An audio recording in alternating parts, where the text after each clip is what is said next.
Welcome back, everybody, to the ATL Baseball Podcast, episode 12. I'm joined today by Aaron Klotz. I'm your host, Michael Shepard. Coach Klotz is from Adrian College. He's been there for 22 years now, I believe. Is this your 22nd or 21st season? This would be about 22. Yeah, I took a couple years off. 25 total involved with the school in some capacity, but yeah, 22 coaching. Awesome. I go way back with Coach Klotz way before I was ever even thinking about playing college baseball, thinking about coaching college baseball. So I'm sure that'll come up today. Before we get started today, I want to shout out to our sponsor, lineupcards.com. You can design, print custom 4-part lineup cards.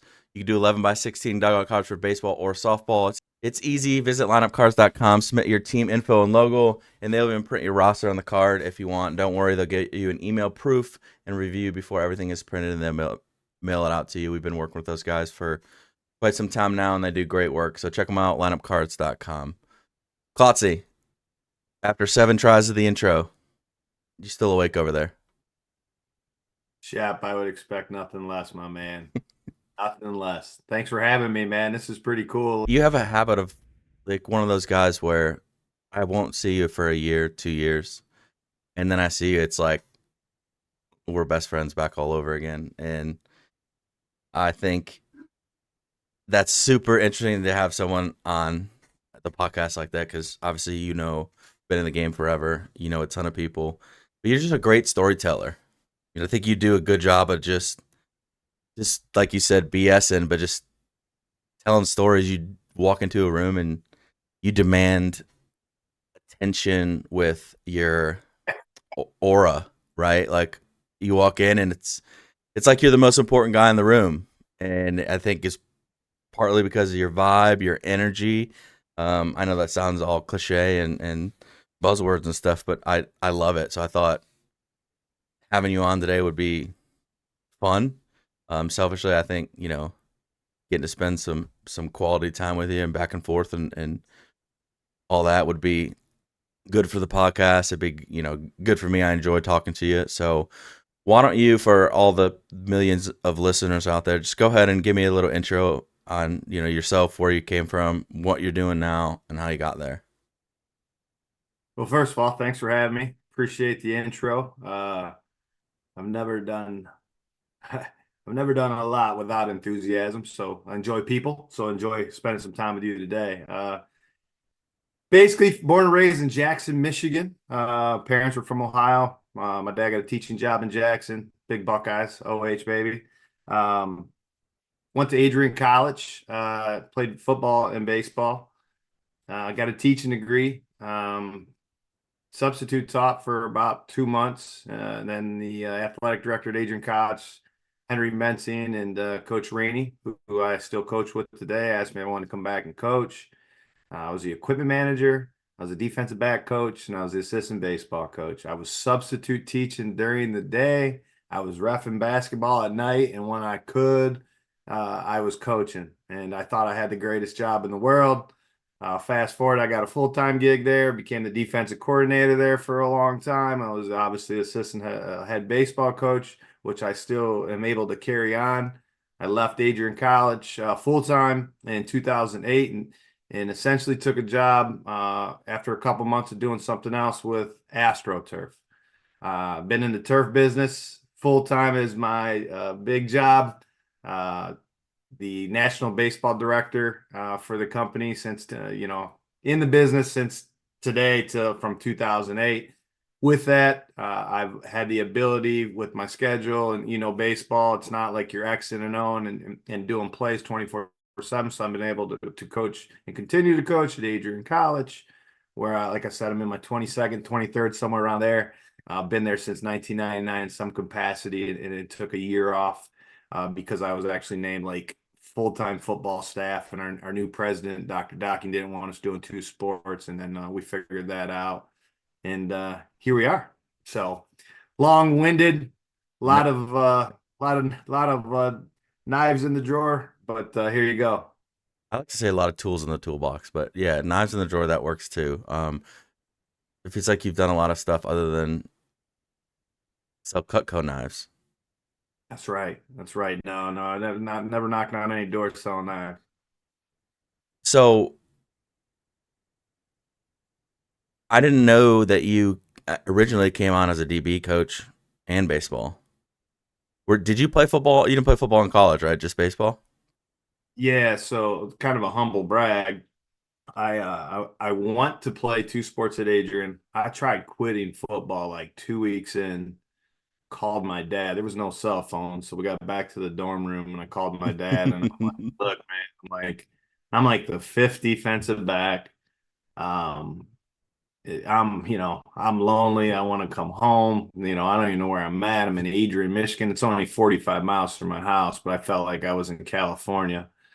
My dad's like, well, if you're coming home, find a ride because I'm not coming to get you.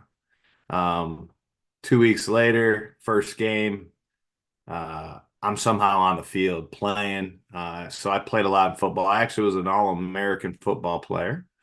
And they just threw me the ball a lot. I was not by any means like a lockdown corner, but I You were a was stats guy because they were like, we could pick on I this was guy. smarter than you, and I knew if it was 3rd and 15, you were probably going to run something to the sticks, and I would beat you there. And somehow, maybe we had some bad quarterbacks in the league at the time, but they threw the ball at me a lot. So yeah, so I actually played football, and we won a championship in football. Actually, all my roommates in college were all football players. I was the only two sport type athlete in there, so a lot of wild times, I can tell you that. That's so interesting. I had no idea. And obviously you graduated from Adrian, and you never left. You played for Coach Rainey. He had to be young at the time, right? He was. He uh, he is about in his upper 50s now. Oh, he's gonna crush you for that. It's all right, man. I'm up there too. I'm almost at the halfway mark. But yeah, he was a young, energetic, fiery coach. I've seen him mature since I've been coaching with him for 20 some years Oh, and playing. Yeah, I was his second recruiting class. Um, and came there, obviously did football, baseball, played for him, and then had the ability to hop right on coaching. So yeah, no, he was there like a long time as an assistant coach. He kind of almost did the same thing I did. He kind of left, went and did there was a big thing called the sports academy down in Alabama that everyone would go get their masters at. So I think he went down there for a couple of years, and then he ended up back at Adrian, and he was assistant for a couple of years and took over. And yeah, I hopped on his second year, and we got this is how you know you're old, Shep. And I'm not saying I'm old. I'm going to be 48 coming up, but we have obviously my son's on the team. you My did. You're. Oh, man, you're stealing my thunder. I was like, that was my first. so we have, and then we That have was my my first teammates. question to you today. Was along those lines. But go ahead, take it away. And then my teammate, we have two teammates that we had. Their sons are one's on the team and one's looking at coming to us. So it's like it's you're getting there. You're getting there. When you say, yeah, I've been out for 30 years almost, yeah, I mean, you don't realize that. But the 90s were great though, man. I mean, listen, Coach Rainey, if you're listening to this at some point, I just want to let you know that I'm not going to throw your age on here, but I don't think you look a day over 40, buddy. You look great, um, which is amazing. Having to deal with Klotz for 30 plus years, I can't imagine how he hasn't aged you in a worse way. So, but I mean, just to like you started to touch on that, being at Adrian, a small Division III college in Michigan, which I'm an Ohio boy, so OHIO. My mic was muted at the time you were talking when you said OH. I wanted to hop on and say IO, but I couldn't get to my mouse fast enough. I think I was trying to put a chew in, and I couldn't get to the unmute button fast enough at that point. It was like 5 seconds later. I said, forget it. But what you guys have done, if you step back and look at it at Adrian, and your facility is beautiful. I've been playing baseball at that field since I was 16 years old and playing Legion ball. Um, your stadium, turf, all that is great, but you guys just don't have. That's not all you have, right? You guys have produced five guys in the that are in pro ball right now. Yeah, so five in the affiliated, and then Coach Rainey's son, he hopped around in the Frontier League and did a couple years of that.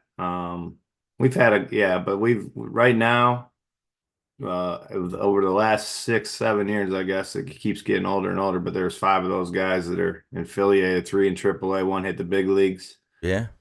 and then we got one in High A. It was the Angels.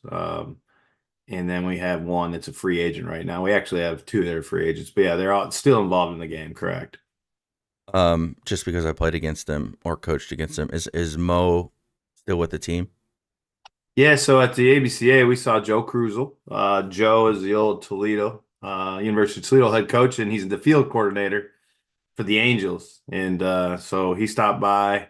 We were talking, and yeah, he's still in. He's still getting healthy. You know, he had Tommy John his senior year prior to the draft for us, which was unfortunate for him. But yeah, he threw an inning or two this past year, and you know he needs to get healthy. It sounds like, but I think he is. It's just taking him a little bit of time. You guys have more guys in affiliate and pro ball now than a lot of, obviously more than almost probably all D3 schools, but a lot of D1s. I mean, how have you guys been able to build Adrian to where you are now? And you can, you mentioned earlier you got long winded on the intro. People don't want to hear me talk. They want to hear you talk. They want to hear you, drop that knowledge um, on them and your thoughts. How do you get to where you guys are now from where you were when you played there? It's that question's been asked a lot. Like what are you doing? And obviously just being the assistant coach, but I think you would ask Coach Rain the same thing. I mean, I don't think we've been doing a whole bunch of stuff different.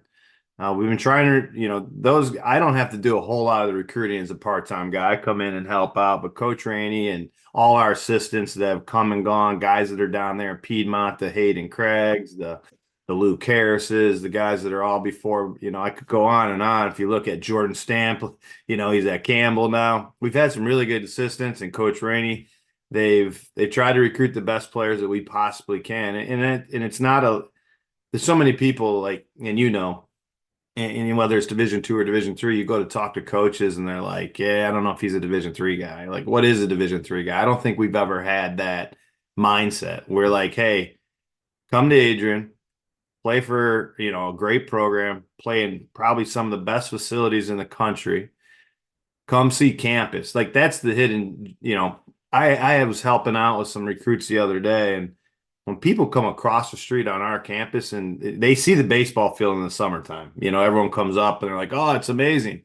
Campus is the same. And Dr. Docking, when he did this, gosh, 15, 16, 17 years ago, he totally took the campus and he said he's going to build athletics first, which he did. And now the campus is beautiful. It's first class. And I think that's what can get some of these kids when they come up there. They're like, whoa, it's not just baseball. Going to get a great degree from Adrian. But at the end of the day, man, we work hard. We have the facilities. We have six hitting facility down the right field line that's open 24/7. If you want to come and develop, yeah, I like to think that the coaching's a little bit of it, but I think we have good kids that are obsessed with baseball that see those guys that have been to the next level and get drafted, and then they think all of a sudden like, hey man, that could be me. Like one of our best stories is our third baseman Dugan Darnell ended up in AAA as a closer. He threw like a year for us on the mound, and he was just kind of developing his senior year. He was at like 90, 91. Now he's up to 98, but like it's hard work. And we've had some talented kids, maybe generational type talented kids at a Division 3, but maybe not, because I think a lot of those kids when they came in were very good players. They left as elite players. And if you had to look at the guys that you had to kick out of the facility, it was those guys. So I don't know if there's any magic sauce, man. Just good old fashioned roll up sleeves, hard work, and love what you do, love baseball. Yeah, I think obviously that's always the people want to know what you're doing and what you're doing differently and how'd you do it. And I think there's so many different ingredients into building, you know, a, I mean, I say a powerhouse. I firmly believe you guys are a powerhouse. A powerhouse like you guys are and doing what you're doing and the success you've had. And you, you have to have, you probably have to have good facilities, which you guys have. The, what you guys have, though, that not everybody, no matter how hard they try, then they can mimic is you guys have the guys at the top leading. Every interaction I've had with Rainey has been great. He's just genuine. Uh, he's probably a good mix of old school and able to mesh with the younger, new school kids. Um, and that's on your end. That's probably like you mentioned. You've seen him grow. I can't imagine working with a guy 30 years ago and seeing how he was as a coach, like young and fiery, and how he's changed over the last 30 years to deal with the game today and the way you have to coach. And I don't. The player today is different than the player even when I was younger, and I can't imagine 20 years ago when there was no cell phones to call home, call mom and dad that coaches yelled at me today, and I'm upset about it. Um, just seeing that growth from him at the top's probably been awesome. And I think one of the coolest things in from my point of view is looking on the roster and seeing your son plays there. Coach Rainey's son played there. Now he's a coach. Obviously, you played there, and you're a coach there now. It's like you guys are just a huge family, and you keep bringing back all of your loved ones. Obviously, if you didn't believe in Coach Rainey or the school and what you guys do there, you're probably not there for 20 plus years, but you're not sending your son there, you know. And I have no idea how talented your son is. I mean, I don't know if he was a Division 1 guy, if you would say, hey, look, we can get you to the bigs as a Division 3 guy. Look, we've done it in the past. Because I think when I was recruiting Division, that was a big thing where it was like guys that were borderline, that maybe had some sniffs from Division 1. They want to ride that out to see if anything comes to fruition. But going to Adrian, it's not like a death sentence where I'm Division 3. I can't make it. You guys have put so many guys, in pro ball that you basically have said if you come here and you're good enough and you put the work in, which is that's always the kicker is are they willing to put the work in? You can get to where you want to go. Like I think kudos to you guys. No, I mean, I think the one thing that sets us apart, and appreciate the kind words, obviously, but our staff has been together for a long time. So obviously, Craig, myself, we have Charlie Solis, who's been a part-time assistant coach. It's a friend of ours, and I think Coach Solis is in his 10th, 12th year, maybe.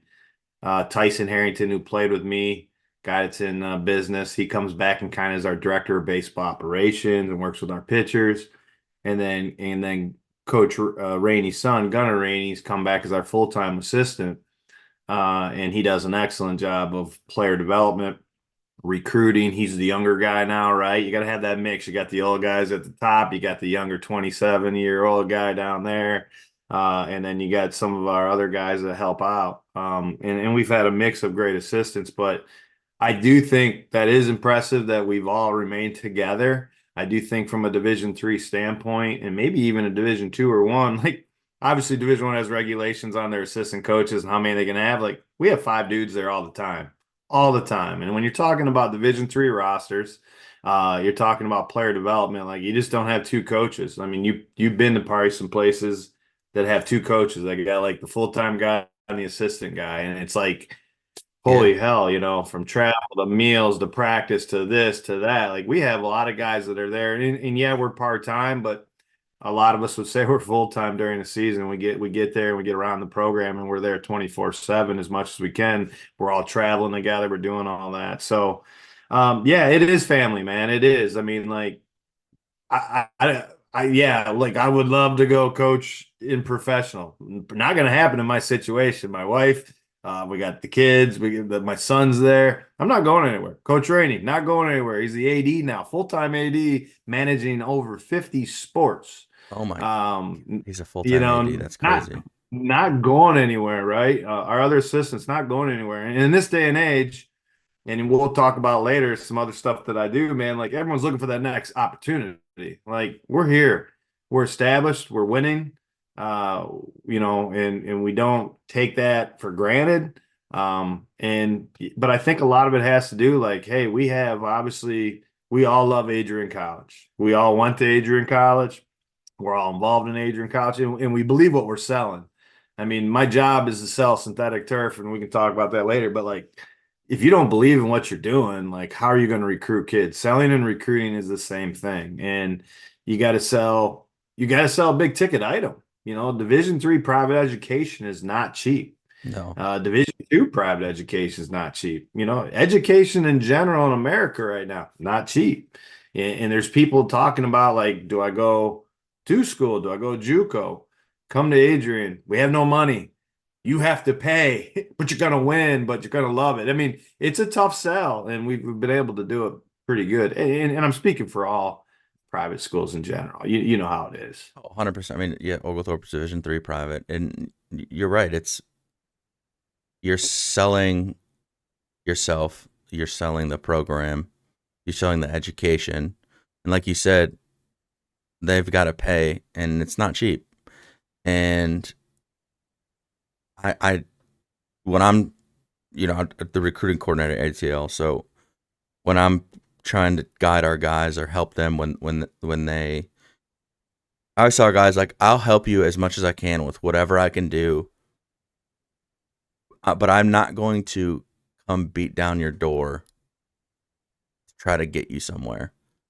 You need, if you ask me for help, if you ask me for my opinion, if you ask me for guidance, I'll give you everything I can. But when it comes to the relationships that I've built with colleges, if I don't know that your heart's not in it or you want it, then I can't help get you there, or I'm not going to, because most likely if your heart's not in it, you're going to go somewhere and have a bad experience. And then everyone down the line that I want to send to that school, they're a little hesitant. So I'll do whatever I can for you, but you need, like, just show me that you want it. Just show me that you want to be a part of it.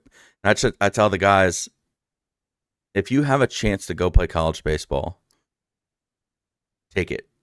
Whatever level.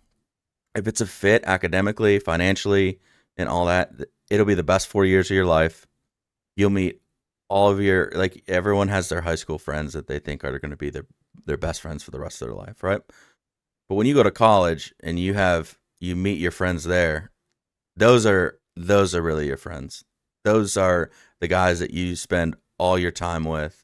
Those are the guys that are going to be in your wedding. Those are going to be the guys that, travel overnight 7 hours to go see your wedding, and then wake up at 4 a.m. the next day and travel 7 hours back and go coach a baseball game, right? Like those are your true friends that you make for a lifetime, and you make all those memories. And look what you've done with college baseball since you played. You've turned that into the successful businessman and coach that you have now, and you have, Skipper. I would say that you're an ambassador for the game and Adrian College. Like what you've been able to create out of your life from college baseball, you're probably not in any way, shape, or form doing any of the things you are today without college baseball, right? Not saying you would have, you're a smart, personal Oh, dude. no, You'd no, be I'm not that successful. smart. Well, you'd be. I mean, I don't want to say that, but you'd be, you'd do something, right? Where you'd be a successful human being because you're personable. But I've never ever talked to you and thought, he's having a bad day today, right? Like you just live a good life, and all of that stemmed from playing college baseball. Yeah, man, it started when I was little. My father was involved in baseball. He coached. He kind of did the summer circuit. I was the bad boy for all County Mac teams. He was like the guy, and I was. That's how I grew up. And then he umpires, and he was a Division One umpire for 35 plus years. And I started getting involved when I was coaching. I was actually the ball boy at the Mid American Conference tournament. He was the head umpire and did the tournament, and I would go 25 years old, go drink beer, hang out with the umpires, and I would run balls. Like when the balls are out of play, like they all, hey, I need 4 more balls, I need 3 more balls, or whatever. And I sat in those dugouts, and I sat next to the Rich Maloney's, the Greg Beals, the Roger Coriels, the Rick Remblocks. I mean, guys that are like big time baseball coaches, and became friends with them, but learned. And I saw, like, one of the guys who was with us the other night, Eddie Matthew. He was the head coach of Northern Illinois. He's a Division III guy now, back to his roots. But Ed is always upbeat and positive. And so you look at those coaches and you're like, which one do I want to be, right? How do you want to do this? And so anyways, been involved in the game of baseball, connected with all the coaches, but I do have a lot of energy. I know that. One of my favorite coaches of all time is Mike Tomlin, man. Like I love how he deals with people. And as you become a coach, you study who you want to be. I look at guys like Mike Tomlin. My college football coach, Jim Lau, was like, even though he's a Michigan alum and former player for both Schembechler, like you couldn't tell if that dude was having a bad day or a good day, man. And his energy was contagious. So I'm glad that I can be a little bit like some of those guys, but I mean, life's too short, man, Shep. I mean, the reason I gravitate to you because you got a little bit of wild side to you, man, and I think like a lot could happen to you, and you would be like, "Yeah, I'm cool, man. Let's do it. Let's go. Let's roll." And I think that's like we tell stories about, you and I together, man, and but like that's where it's like. Hey, Shep was in my tournament for you listeners, right? I was American Legion coach here, and he had to have some things happen because he had to hit to a wedding. And he's like, "Hey, I got to play a Thursday morning game or a Friday morning game. I can't even remember. And then I got to play a late game the next day." And he's like, "I got a wedding." I'm like, "Cool." And I'm thinking he's going 2 hours away. He gets back the next day, and my man drove like 7 hours to West Virginia for one of his college teammates' weddings, right? Yep. And Yep. got up a bunch of 18-year-old kids in American Legion, probably a non-paid position, right? And Very, coaching very little. baseball, right? Yeah, no, and so I mean that's why it's fun to be around people like you and be excited, man, right? Like we all gravitate to each other. Like you can sniff out the deadbeats, man, just like I can. Like Yep. I don't want to hang around people that don't have any energy. I don't want to be guys that are, always negative.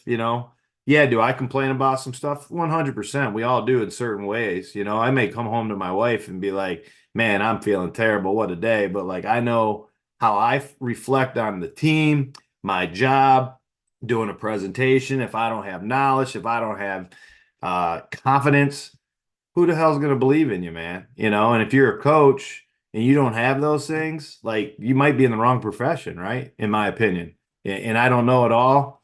But I know the good and the bads from people I've been around, and I've had the opportunity to be around a lot of great ones. And I'm just trying to be a small glimpse of those guys. You love telling that story, and it probably doesn't do it justice how the next day was rough. The next day was, I mean, to drive 7 hours back that next morning and get there. I mean, I got there right before we started, doing the warm up, and it was just like, I mean, obviously I went to a wedding, so I wasn't feeling that great the next day, and it's just what you do though, man. I mean, it's, I didn't want to let the guys that I was coaching down and miss the next day, and I didn't want to. I Adrian was always a big tournament. Like I said, we played in that tournament when I was playing, and it was competitive, and it's like one of those tournaments that you want to win. Summer ball is not as much about wins anymore as it is about development and all that. But when you went and played in Adrian, like we wanted to win that tournament. You guys gave out the big old fake check, and The team that came in second, you got like free entry the next year or something. So like it was one of those things that, and I felt I was probably 23, 22 at the time. Um, so as a coach, I felt like if I'm not there, we're not going to win because I wasn't energetic. I mean, I still am energetic, like a ball of fire, and I think sometimes that's a little scary. I think because I'm loud on the field and all that. Like sometimes parents can look and be like, "This guy's." The best actually story about this is my fiance was um coming and watching our summer games one time, and one of the players' dads that played for me for 2 years, he came up to her the second year, and I think we had just started dating, and he was like talking to her, and he asked her like who on the team, like, are you got a kid, or you a sister, and she said that I'm dating Shep, and he pauses, he says to her, he goes, that must be interesting. I was like, I have no idea if that's supposed to be good or bad, but it just you gotta bring the energy, and I felt like I always brought the energy when I was coaching, and the team needed that, and we weren't gonna win, so just woke up the next day, and I probably wouldn't do that today. I'm too old for that, and You would send a check, man. Say, hey, sorry, I got a baseball yeah, tournament. yeah, yeah, What's your address? No, yeah. man, like you gotta be eccentric, man. Like, and that's it's almost like football guys. A lot of the football guys I've dealt with and coaches, man, they're like eccentric. They're a little on the edge. Mm-hmm. You never know what the next move is. Man, but dude, their teams play well, and I think I would describe you as eccentric. My man's good. We might have to reel you in a little bit, but you're gonna test the water. You're gonna put your toe in the water a little bit. I like it. I mean, I do firmly believe that, like you brought up Mike Tomlin. I think your college team, your pro team, whatever it is, I do believe that they over time take a lot of the qualities and personalities of your coach. So I was always the guy in the field that talked the most. I loved baseball. I mean, I was just, I think, I forget who I was talking to the other day at ABCA about just like your last games that you played. And I played for not a great Division II program. So my last game was my last game. There was no chance of making any playoffs. And I just remember like that day, I was a wreck, just like bawling my eyes out, like just crying, so upset that I was never going to play the game again that I loved. Right. And I mean, that's probably why I moved into coaching. But I think if you bring that energy for your team and that's how you want to go about it, I think your team's going to take a lot of those characteristics, and the Steelers are the way they are, obviously because they got a huge history of it, but because of Mike Tomlin, dude. Like he's like the guy that you want to be. Like people will say, you want to be in a back alley fight with him. Like I'm taking Mike Tomlin because like I know that dude's gonna go to bat for me and his team and my boys and stuff. And he's one of those guys that I'm a Browns fan, I'm not a Steelers fan, but I can see why you like Tomlin, and Tomlin is the way he is and the way his teams are, and like you've described Rainey and the way he coaches, and I know obviously you, and it's no surprise that your teams do as well as they do. Not just the recruiting aspect and all that, but you guys got good guys at the top.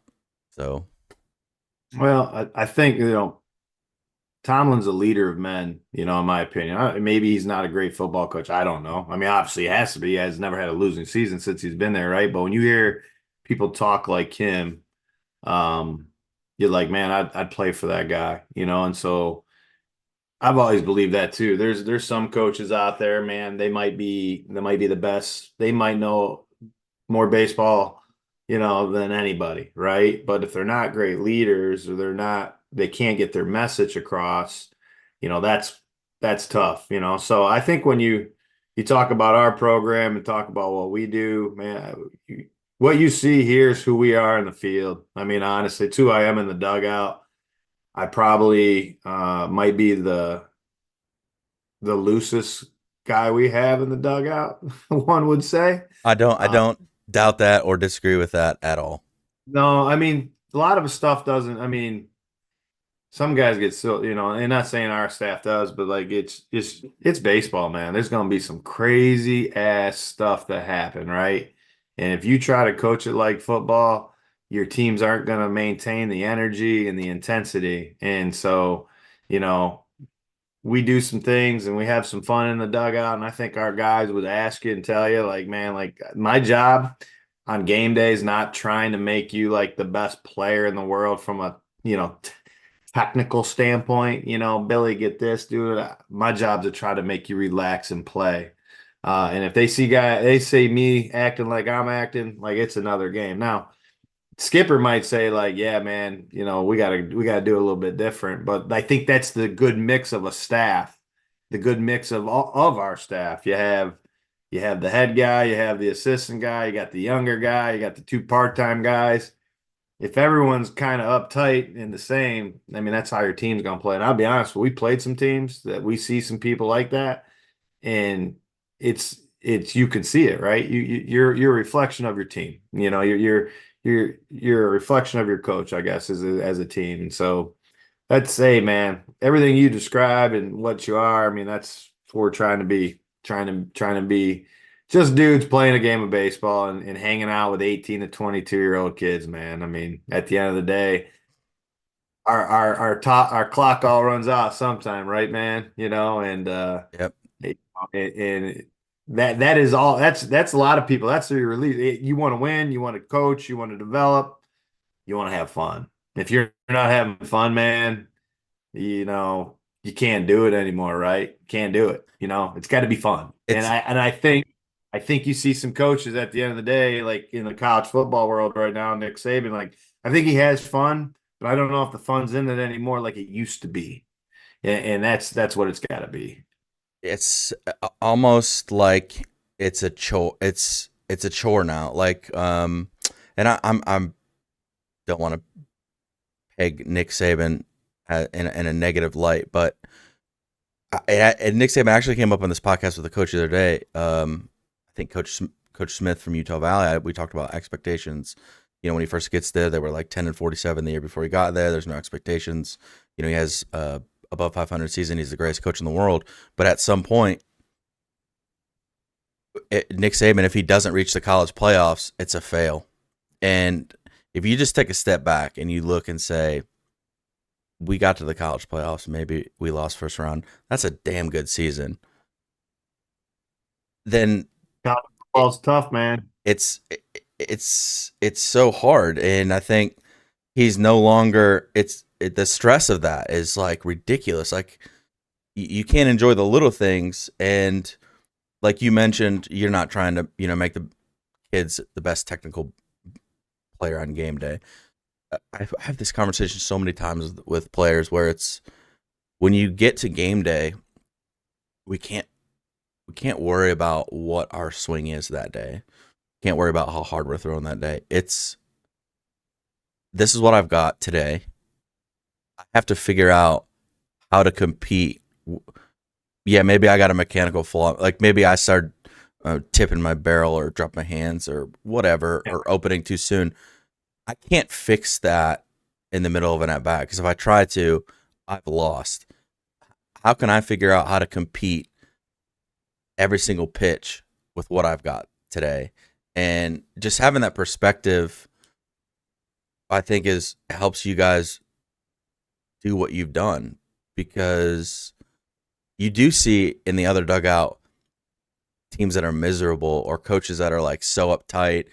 You can see it when the opposing pitcher, and we talk about this a lot, of your mannerisms and your body language. You can tell when you've beat a pitcher. You can tell when you got him beat, when he's nervous, when he's scared. And it's the same way with coaches. When they play up to, you always will face a team throughout the year that if somebody makes an error mistake, that coach is about to go ballistic, and you just see this team like turtle, and you're like, we got them, we're good. The my college football coach, and I coached with him, like Jim Lau. I'm referencing him a lot. I love the guy. But he used to say, Clotter, never let them see your ass. And that basically meant like, don't let them see your beat. Don't let them see your panicking. Don't let them see anything. We all know that as coaches when that's going down, right?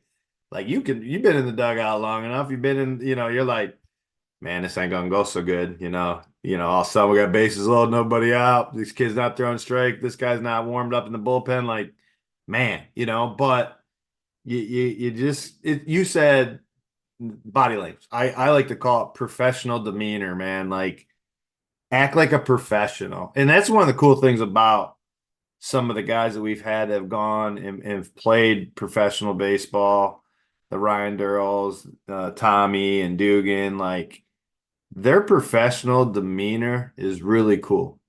You could never tell, even when they played, if they were 3 for 3, 0 for 3. And obviously they had a ton of success, so they didn't have a lot of failure. But their heart rate was the same no matter what. And I think that's what carried them. But like that's what we want all our guys to be. Whether you're the MVP of our league or you're the last freshman on our team, man, if we can tell you how to control the moment and the demeanor and not have bad. I think I love the body language word, but I think it's more than that, man. Like, and some people have it. I call it bitch assness, man. No bitch assness. I tell some of our guys sometimes, like you're gonna be bad some days. You're gonna be good some days. Like, how do you average that out? How do you handle success? How do you handle failure? And I'm by no means expert on that, but I mean, those are things that we all do every day, challenging. Like, how do we do that for our guys? It's me and Joe always talked about, when you're like picking captains for your team, or if you don't pick captain, you're looking at your team. It's like, who's gonna be the guy? Who's gonna be the leader? The best teams that have the most success, it's always when the best player or two is also the leader. And here's why. Sometimes you have kids that are your best players that are not leaders because they're not vocal and they just don't want that. They just want to lead by example, guys. Like you said, your best players very rarely dealt with failure, but at some point they're going to fail and they're going to make an error in a big spot, strike out. The team will look at them to see how they've reacted when they failed. Like, that's a huge moment in your season because it's like, that's our best player and he just fucked up. Like, our coach is ripping him. How's he going to react? And if that kid takes that in stride and says, like, coach is right, like, I really messed up, this, that, and the other, but I'm going to be better tomorrow. That's such a turning point in a season where, because your team is like, that's our guy. That's how he handled that. You know what I mean? Like, we believe in him. And I know bitch assness is funny. I always tell our guys, like, we're going to go down like mother effer. I don't want to say that. I would normally just say the F word, but there's been a couple of people that have come up that are in our 13U. They're on our 13U teams, and the guy was like, "You're the guy that does the podcast." And I'm like, "Yeah, I do." He's like, "I want to let you know that when they come out, me and my son, we listen to them on the ride to and from school, and thanks for doing what you're doing, whatever." And that was a cool moment for me. But then I'm like, "Oh, I gotta watch. Like, I can't drop any F-bombs." But like, I just tell our guys, like, you want to be mother effers. Like, we want to be bastards. Like, when you're at the plate, like, we want 1 through 9. The pitcher, like, feels like, oh my God, there's no easy. Like, I got to work every pitch with these guys. And I think if you just go with that mentality throughout the whole year, your team's going to be all right. And it's tough to do though, right? I mean, yeah, dude, baseball's long. I mean, there's so many ups and downs. There's so much downtime where you can, like you said, you talk about, you do things in the dugout for fun and to change things up. There's so much downtime that you'll start, your mind will go elsewhere. You'll think about the negative things, and I think that's why baseball players are so close in general, because you're out there for 3 hours for a 9 inning game. You condense that down just by when things are happening. It's like a half hour, right? So you got all this downtime that you're hanging out with your boys, you're talking to your boys, and if you don't have a good mentality and you don't have something to keep you busy, and you don't like your teammates, you're in for a miserable day. And Now, that's I think the biggest thing to interrupt too, man, is no, like interrupt me, coach, please. coaching has big in my role is become figuring out who Shep is, figuring out who Billy is, Tommy is, because they're all different. Mm-hmm. And if I'm the old school guy at the top talking to the whole team, that's great. But I gotta coach you one on one. I gotta figure out if I can get in your ass and really get after you, or can I be honest with you? Like jokingly honest? Like there'd be some guys that there's guys on our teams when they come in and having a bat. I coach third, but I'll see them and I'll be like, dude, that at bat was terrible. What the hell were you doing? Trying to make them laugh to tense up. Yeah.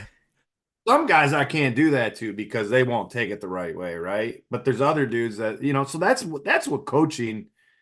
You can have the guys online showing drills now, and you can have guys online working swings, and you have guys, and those guys are all great for the game. All right. I love it. But if you want to be a great coach for your program, you got to have the ability to work with individuals one on one within your team. And that's what I try to do. And I've heard some people say I poured into you, I've done whatever. I'm just trying to find out who you are. I had the opportunity to coach some high school football a couple years ago, and our head coach Dan Terryberry, I was showing up to my son's practice. He was a sophomore in high school, and the coach is like, "Hey man, can you coach?" Like he knew I coached football, and I'm like, dude, I got so much going on. I'll help out whenever I can." But when we ended practice every day, everyone shook the coach's hand. And that was like his thing, man. Like you had to Mm-hmm. come in, shake someone in the eye, shake your hand, look them in the eye, tell them thank you. And that may seem minor, but I feel like every day we did that, I got to know the kid a little bit more. Mm-hmm. I got to know the kid if he was nervous, if he came up and gave me a hug. I got to know those kids, and by doing that, and this is nothing to do with what I'm talking about, but I found out how I could coach those kids a little bit though, Mm-hmm. by not just like get your butt in the line and let's do this and let's do that and this is what we're gonna do. When you're more personable, and I think you're like that too, Shep, when you get to know these guys and be like, hey man, I want to win games, but I want to hang out and kick it with you and know who you are and help you out however I can. Like that's when you become a great coach, in my opinion. And then I think you'll know, and you'll probably agree, is that the great coaches that we know that are like that, like the dudes love their team. Like Justin Hare is a good friend of mine at Campbell. I've been around his teams a lot. Not lately because he'll be mad at me because I've been saying I'm coming down to see him. But I feel like those dudes know who he is and they love him, because they know like that's him. And I see great teams that love their coaches because when they're personable and they know them, they know it's more than baseball, right? And then that's when the baseball part actually takes off, in my opinion. Yeah. Yeah, 100%. And also, like, I guess being vulnerable with your team, like letting them know or letting them see like a different side of you that maybe is not, I don't want to say not the baseball side, but they know you're human, because at the end of the day, I talk to our guys a lot about this, like when they're going to camps and going on college visits. They're like, "What do I say? What do I do?" I'm like, "Look, man, like these college coaches, they're humans. Like how you know me and how I like to joke around and have a conversation and how I enjoy that. These guys are the same. Like just go be yourself because that's what they want to see. They've got to spend hours and hours and hours of their life with you, probably more so than they are with their family, their wives, and their kids. They don't want to recruit a kid that's not enjoyable to be around because you know how it is when you like your team and you got a team of a bunch of guys that are fun to be around. it's fun coming to practice. It's fun going to the games. It's fun because you know you're gonna get to know somebody. You're gonna get to know something that day that you probably didn't know. And one of the beauties of coaching is seeing how you bring in a kid, you start recruiting him when he's 17, 18 years old, and now you see kids when they're 20, 22, and how much they've matured and grown, and that process is amazing. You know, you love to see those kids come in and mature and become the human they are. And now you've probably been back to many weddings and seen guys be successful, and like you mentioned, doctors and lawyers and stuff. That's probably awesome because you remember them as a scared little 17-year-old freshman coming on a college visit for the first time. Yeah, no, it's cool. It's rewarding, man. Yeah, it is. Like we went to a couple weddings and and you can't get to them all and we're able to now because of the summer baseball scene's kind of winding down for us a little bit from a coaching standpoint. Coaching my son now, he's involved with us. So we've had the opportunity to go to some of those, man. And the one thing that I always say about this, and it's the same as a player, very few times when we go to those events or we see people, do we ever talk about games, pitches, innings, plays. We talk about, you remember the one time that our bus broke down, or you remember this, or you remember that. You remember the one time where, and so, and I've always said that too, like you touched on it earlier, like the college years, and college is not for everyone, but you're gonna hang out with your roommates as your best friends. They're gonna be in your weddings. They're gonna do whatever. And I have some great friends from high school, some friends of this day that we text. We do everything together, but that they're not like the dudes I lived with, man. That for 4 years I lived with, and they knew the good, the bad, the different. They know a lot more about it, but the sports is what gets you to the schools. The relationships and the experiences are what you're going to remember. I have a bunch of championship rings on this thing here, man. Never wear them. It's cool. We got them. But there's a certain part of each team I could probably remember something, and it's not a whole lot about baseball. I mean, there's some good, there's some bad stuff in there, but like those are the things that you remember because like you said, you can't, you wanted to hang out, and when you hung out, you were there. Yeah, we were good. We probably could have lost every game on some of those teams and would have had a great time. It's the team, and I think culture is kind of an overused word, but I like it. But it's just having boys, man, being dudes, like people you can trust, right? Like the culture. What's culture? Does culture, like, a lot of people say it, but I feel like it's people that trust you and you trust them. Like that's culture, right? Like that, in my opinion, and I don't want to knock people to say it, but our good teams have good teammates. Like I always say that, man. No one's gonna remember a damn thing if you were an All-American or you never played, man. What kind of teammate were you? What kind of teammate were you? Were you, pardon my French, a dick? Were you a punk? Or you a dude that was a good guy, and at the end of the day, when you're 47, 8 years old, I see a guy tonight at my daughter's basketball game that was one of my senior classmates in football, didn't play a lot. I don't remember he didn't play a lot besides me telling you that. Him and I talk like nothing because he was a good dude. He still is a good dude. He's a great dad. Like that's it, man. That's it. Right? I mean, at the end of the day, that's what you want. Klotz, I was always a fan of you. I always liked you even when I was 18, 17. I can't express to you how much I love you for that little rant that you just went on because Gio has always said this, and I took it from him, and I use it all the time now. It's so true. And he said it literally almost word for word exactly how you said it, where when it's all said and done and you're finished and you meet back for a 5-year reunion, for weddings, whatever, rarely ever will you talk about on-field moments. You might talk about a walk-off home run. You might talk about this, that, and the other, very rarely. But what you do discuss And what comes up is the bus rides, staying in hotels. This happened with the team, that happened with the team. The stories that you tell aren't you're not reliving games, and all that. You're just reliving the moments that you spent with that team, the punishment runs, the 6 a.m. tarps, which you don't have to deal with anymore. Because you guys got turf there, and it's probably nice, fresh synthetic Astro Turf.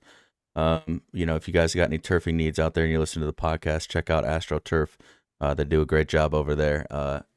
Aaron Klotz will take care of you. But it's so funny that you said that. I love that you said that because I agree, man. You never all the stories that me and Rome talk about when we were at Ohio Valley when I was playing for him and he was coaching. Now we're best friends. Is all the stuff that happened that we couldn't believe happened off the field, sleeping in batting cages.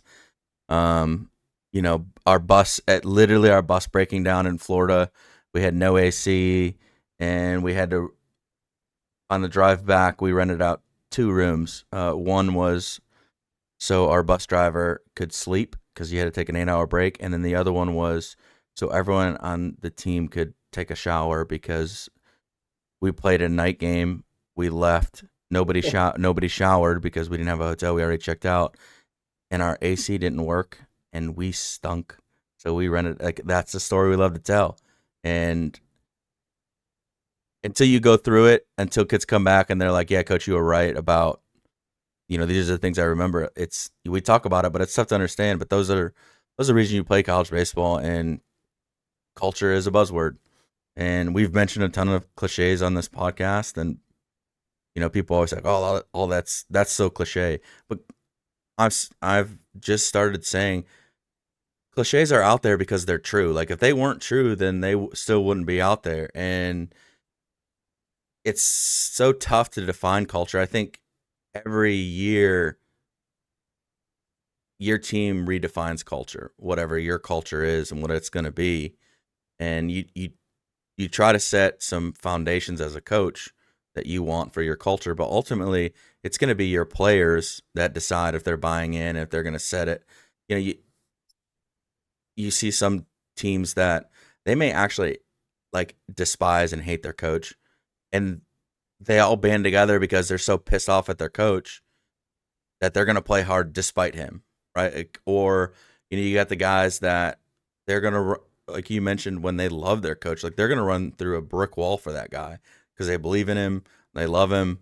There's no bitch assness like you said with that coach, and their players don't want to let the coach down. And I think just the culture just gets reset every year. And like we like to say, you'll never be on this field again with this same team at this same point in your life. Like every year it's going to change. As much as you think guys are coming back, guys aren't graduating, whatnot. Like it's cherish those moments with those guys because it'll never be the same and it'll reset every year. And that's why college baseball is beautiful. I mean, the relationships that you make are lifelong. And It's everyone's got a story, and everyone's got a story, man. That's one of the biggest things I've known is that some dudes are gonna have money, some dudes are gonna show up with no money, um, but we all have a story, and how you accept it. Someone else, one of my former players, Taz Wallace, is a all-time lead tackler in Division III, but he says a lot of things that are awesome nowadays. And one of his things is about life is like about relationships, man. And that's what coaching is, man. I mean, it is like if you're out there to be the coach and to look cool and man, I used to be skinny, now I'm getting a little chunky and I'm trying if I'm worried about what I look like in a uniform, man, and trying to look cool out there, I'm in it for the wrong reasons, man. I want to look good, right? I don't want to get harassed by some of these student sections we play in front of. Uh, but I'm there for the dudes, I don't get paid a whole bunch of money to be the assistant coach at Adrian Koch, but it's more of a thing for me from a social aspect, right? Because like, what if I don't coach? What am I gonna do, right? Like I'm gonna have it this summer, man. Like I was coaching junior's summer team since he's 8 years old, and this will be like kind of the first summer where like I don't have summer ball. Like, what am I gonna do? Right? Like I'm in use from Thursday to Sunday, and I got an awesome wife of 20 some years, man. She don't care if we're at the baseball field. Like She gets it. Yeah. we ain't going to the beach. We're not lake people. I golf, but I'm terrible. Kind of good, but not good, right? Like I like to just chill out in the dugout, man, and coach kids and try to make them better, And yeah, win. We all want to win, right? We all want to Oh, of win, but course. but at the end of the day, like man, that's what it's all about. So yeah, man, shout out to all my coaches out there, man, because the one thing that coaches are is you have your own identity, right? But you steal a lot of stuff. You're a thief, man. I like that, I like this, I like that. But at the end of the day, you gotta as you get older, I think, man, like the Twitter baseball world's crazy right now, man. Like I see dudes like doing videos and it's awesome. But at the end of the day, I'm like, man, that ain't any different than what kind of how we do it, right? Hmm. It's just a little bit fancier marketing thing. Um, but I also learned from that too, and grab something that I didn't see. Um, so I'm talking about yeah, it's all about knowing as much as you can, but at the end of the day, man, at the college level, if you recruit good players, you'll win. And if you manage those good players and you develop relationships with those good players, you'll win big. And that's what it is, man. That's all it is. We talk about all the time, like you said, that it's been asked, like, what do you guys do different there? And it's again, there's not one thing that makes you a winner or a loser. It's a lot of different degree. It's a lot of knives in the drawer. It's a lot of tools in the toolbox that you if you recruit good players, but you can't be a leader of men, you'll win because you're better than some teams and most teams, but you won't win big. But if you can't recruit, but you're the best relationship guy, you'll win because your team loves you and they you get the most out of them, but you won't win big. You've got to have a little bit of everything, and very few humans have a little bit of everything. But the Yeah. ones that I can identify what they lack, and they can steal, like you said, they can look at another guy and say, I like that, I want to add that to my repertoire, and I don't do this well, and they've got some awareness about themselves, I need to get better at this. Those are the guys that if you're not stealing as a baseball coach, then you your ego is probably massive, right? Like you have to, because there's so many guys out there that are smarter than you, especially when you talk about like field specific things, hitting, catching, pitching, whatever. If you're not trying to take something from them, then you're not bettering yourself. You know what I mean? So you have to steal. No, I mean competition breeds success, right? Like if you feel like you're you know it all, that's cool. Like you can do that, but like I've always felt like you had to be something I don't wear the same clothes every year to year. Like you're right, like I always want to get new stuff, man. I want to get something new. I'm a Nike guy, right? I'm an Under Armour guy. I'm a name brand guy, right? And some new hoodie comes out, I'm like, oh, I gotta get that, or I Yep. gotta do that, and that's like coaching. Like if you're stuck in your ways, like kids will sniff you out these days too. Because here's the other thing. Mm-hmm. These players aren't you and I when I came up 30 years ago. No. Like I knew Crow Hop, I knew here, throw the ball here. This is one thing I hate about social media, but I love. Like I used to love going to the ABCA because I used to hear coaches speak for the first time and I never saw it. I never saw that drill. Mm-hmm. Now I can go online on Twitter, which is great. It's a great line. It's information overload, but I think it takes away some of the on in-person presentations that you can because you can it's a information access now world. And our players know that, right? Like it's a metric game, it's a number game, it's all this. And they see all these fancy things that you're doing on Twitter, these drills, and what do we do? I mean, So it's a catch 20. It's a tough world to coach in, but if you're not adapting and updating your toolbox, man, like you're gonna get left behind in this day and age of players. I mean, you have to. As a player, I was taught to swing down to create backspin. And then when I first started coaching, like that's how I taught kids. And then I got to Oglethorpe, and Gio was like, "Yeah, this is how we teach hitting." And I was like, "Whoa, we're swinging!" Like I was pretty old school because, like I played for Ray Neal. He's old school as it gets, but he's a great coach, great leader of men. And I was like, "We swing up, like, oh, Yeah, don't you we?" got that left field. You got that left field fence out there. That's why you swing it up in Oglethorpe, man. Yeah, we set the regular season or college season home runs per game record, man. Division III. That You one know. cat hit one on the roof of the basketball arena when we were playing one year. Yeah, yeah. We had some boppers, man, and they bought in, and Gio, like you said, he went and one summer and figured out like we're awful at the plate. Like I need to change something, and he started researching the getting on a plane, and that's a whole another podcast we won't get into. But he changed. The players bought in, and then we could rake. I mean, we couldn't pitch or field well, and that's what we had to change was the recruiting of better pitchers. But for hitting wise, like we raked, and it's more fun to be, when you're going there, you're scoring 20 runs. You might give up 21 that day, but it's going to be interesting. So, It's tough to be a good pitcher these days, man. These cats train for anything. You can't you can't train as a pitcher besides velocity to throw it by someone where hitters, man, 90's the old 80 for us and 95's the old 85 and mm-hmm, being involved in the game and seeing the numbers just drastically, I guess the more I read it, you're like, holy smokes.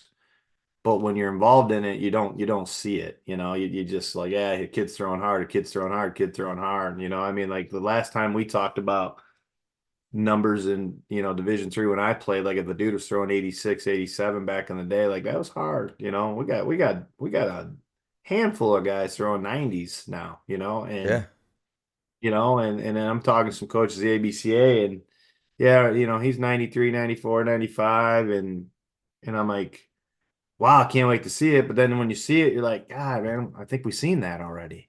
And not that the kid's not good or bad, but it's just like that's the game nowadays. I mean, we see or I've seen kids this summer throwing, gazillion miles an hour and just getting lit up, you know, yeah. and by some kids that aren't physical, just kids that have trained for it, like nice swing, boom, barrel, barrel, barrel. And it's like games change, man. And we've created Supermen, and it's scary, but it's crazy.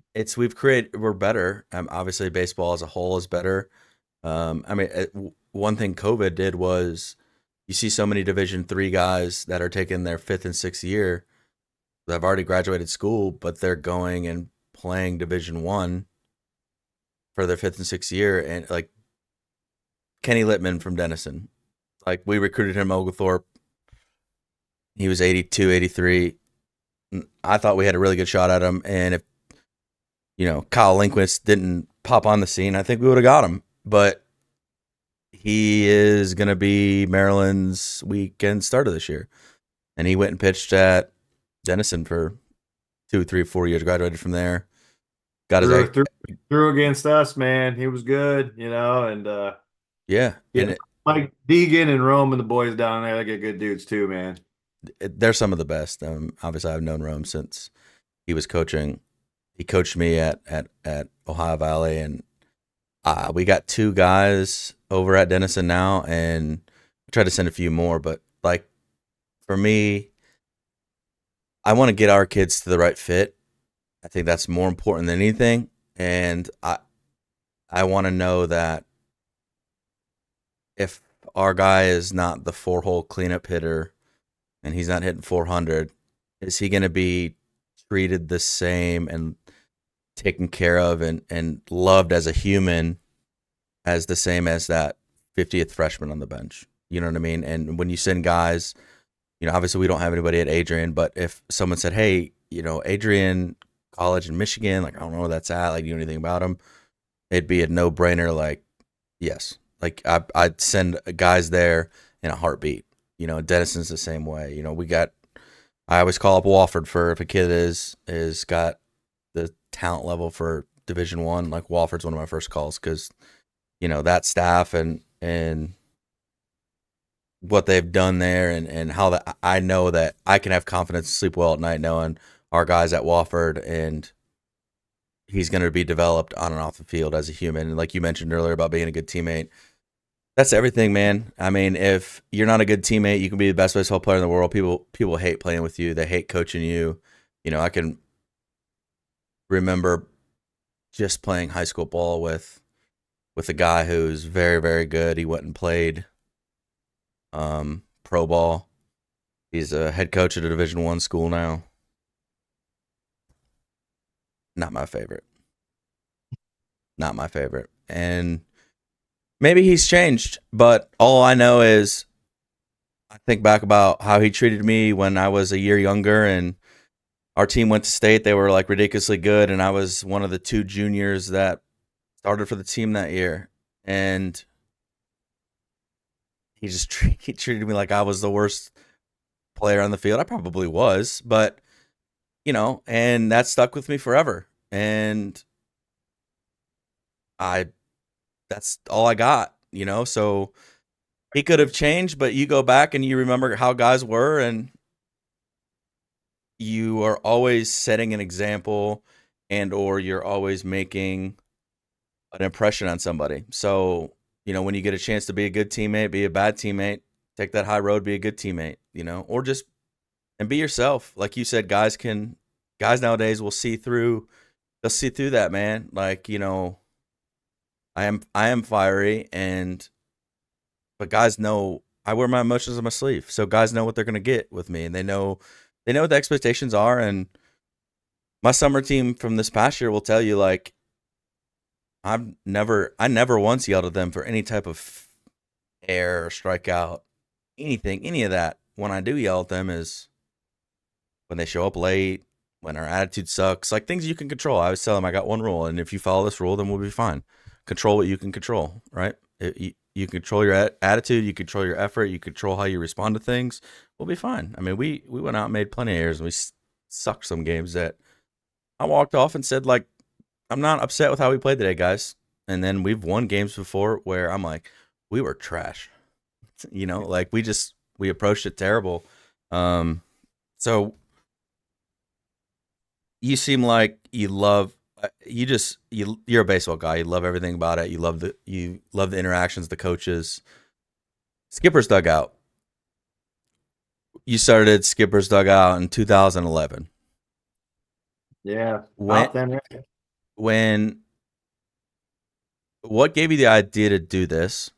When you first started this, what was your goal with it? And did you ever think it was going to become what it is today? So, no, it was crazy, man. I got a friend that runs footballscoop.com, and it's a little bigger than Skipper's Dugout. Sports Illustrated just bought his platform. But we become friends working. So he would always kind of be like, Aaron, you should do something like this for baseball. So I have a friend. It's currently in a Power 5 school right now as an assistant coach and been in Division 1 Power 5 baseball for about 15 years. But at the time he was at a school and the coach was retiring. Um, and we were BSing one night and he's like, it'd be nice to know somewhere about if you did coaching searches or who had jobs open. And in the internet, there's a couple places that you could find jobs those days. And that seems crazy like 15 years ago to say that, but like NCAA.com and then ABCA was actually just starting to post jobs on their website. I think almost about the same time. So I started a Twitter just messing around. I was like, we'll do this, man. and I don't know why I called it what I called it. I just did it. And then I woke up the next morning, and this is like one of those, stories that you hear about everything. I like did this and went to bed and woke up and boom, 100 followers, and then boom and boom and 2,000, 3,000, 4,000. We're like up to like 22,000. Maybe I haven't checked lately. I'm not into that stuff. But I think we got like 22,000 followers or almost 23 coming up. Most of them are coaches, um, baseball people. I wish I could track to see how many coach. I'm damn near almost have almost every Division One, two, three coach. I mean, I have guys that won national titles in the last 5 years that follow. And I have the third or fourth assistant at Aaron Klotz University, man. I mean, and our goal is we're free with the dollars from Astro Turf that help sponsor. My camera's opposite. Have helped sponsor the platform to pay for the website and the Twitters and all that stuff. Um, but our goal is to promote the coaching world, promotions, searches, openings, schedule openings. I'll get busy here in about 2 weeks because everyone's going to try to play baseball. Yep. And unless you have AstroTurf or you're down south, you're going to get rained out. You're going to get snowed out. I need a doubleheader. We'll travel, contact here. So it's a free platform. We've done a good job. People know. For a while, they didn't know who I was. And I don't know. I didn't put my name on it. Right. And I'm like, wait a minute. Like, I'm not some villain. People know who I am. If they know who I am and they trust me, they're gonna use it more. Yep. So I threw my name out it, man, and it's funny, man. It's been good.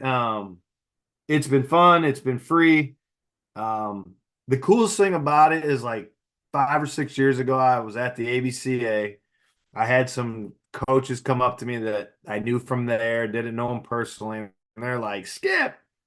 They're like, "What up?" They're like, "I just want to thank you, man." Like, I got a full-time job and I moved and I've been there for 2 years and I learned it through you guys, and I don't know what our goal was. I don't know why I did it, but it's obviously been a fit. It's a baseball thing.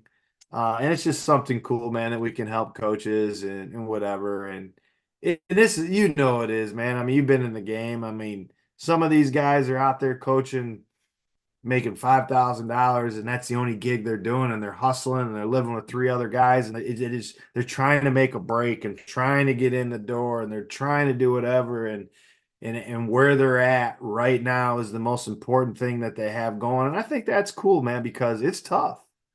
I mean, I talked about in the intro, man, like when I started when I was 22 years old, I was the equipment manager cleaning uniforms. I was coaching baseball and I was substitute teaching, and I couldn't imagine doing that right now because I get tired when I get done running 3 miles, right? So I mean, I don't, some of these dudes hustle. So if I could give them a platform, someone they can trust and it's free, I'm not trying to take their money and help people. It's going to come back to me some way, right? I mean, it's a relationship business. It's just like coaching, man. It's a relationship business. That's all it is. I get tired just thinking about running 3 miles. So you're one step ahead of me, but that's what I was, I guess, going for when I asked you about it, because I think it's amazing, and being a baseball guy and loving baseball and knowing the struggle of, I lived in a college dorm my first job just because I didn't have money to get an apartment, and I lived in a college dorm on a meal plan, and there's so many good coaches out there that, or guys that are passionate, that maybe they're really good, but they don't have the network yet because they're younger and they don't have the avenue of how to get to where they need to get to, and they just need a break. And how many lives you've probably changed by doing Skippers Dugout. And obviously we all want to make money, but you doing it for free and offering these services and taking the time and putting your number out there where people can text you what they want on there, and you'll find the time between being a dad, a husband, a full-time, I mean, you're part-time, but you're full-time coach and also doing your day job at Astro Turf. to get these posts out there, to update the website, to do all you've done just as a baseball guy, man. I just want to, thanks. You don't have to do all that. You don't, No, and you know how it is with significant others, where when the ones that are understanding are great, but they still want that quality time where, you're going to put your phone down and you're going to give them your undivided attention. And Skipper's Dugout's just one more thing that's buzzing off on your phone, that when you look at your phone, instead of 2 notifications, you've got 15. And it's like, oh, hold on, babe. I'll order in a second. I got to, Piedmont University is looking for a home game on February 5th through the 17th. And, you know, you can't have, the opposing team can't be red colored because our arch rivals LaGrange. I got to post this out there. It's all you do for the game. Like, I don't know if enough people would say thanks, but I, I just want to let you know I appreciate that more than anybody, because we don't have enough people doing that and doing this for 13 years for you. That's awesome, dude. I appreciate it. It's cool, man. It's been a labor of love, man. I mean, it goes hand in hand with everything I do. You're a You know, relationship guy, dude. Like you, yeah. I'm the same No, way, where I think if I was stranded on a desert island by myself, what would drive me the most crazy is, like, I don't have that human interaction, and I guess I have my undergrad in teaching, like you, and I got my master's in it. And I think what I love most, and if I went and did that, was showing up every day and just the interactions with the kids and going to ABCA every year. I'm like, oh yeah, I'm going to ABCA. Like, and then I show up and I've got people like, Shep, what's up? And I'm like, I love this. I love, sitting back and, shooting the shit with you and seeing how you're doing. And, I've heard of Coach Beals 1,000 times, and finally getting to meet him. And, when he references that he knew my high school coach, who, I'm great friends with, he'd be in my next wedding, and he's 70 years old, and getting to sit and talk to Beals about stories of my high school coach. That's what it's all about, man. Like, I love that. Like, I think that's great. And you've fostered so many coaching jobs and so many life-changing jobs for so many people in the baseball world that, I think when it's all said and done, man, like, what you've as a Division III coach and a seller of Astro Turf and a DB coach, DBU before DBU was a thing. Like, I mean, I think you just hold your hat on how many lives you've touched, how many lives you've changed and molded young men and be what they are today. And not to get sentimental, but damn, chef. I love that, dude. I mean, you sit back and think about it, man. How many people you've affected? That's awesome. You No, I mean, can't put a it price on is. that. It's really cool. I never did it for that, right?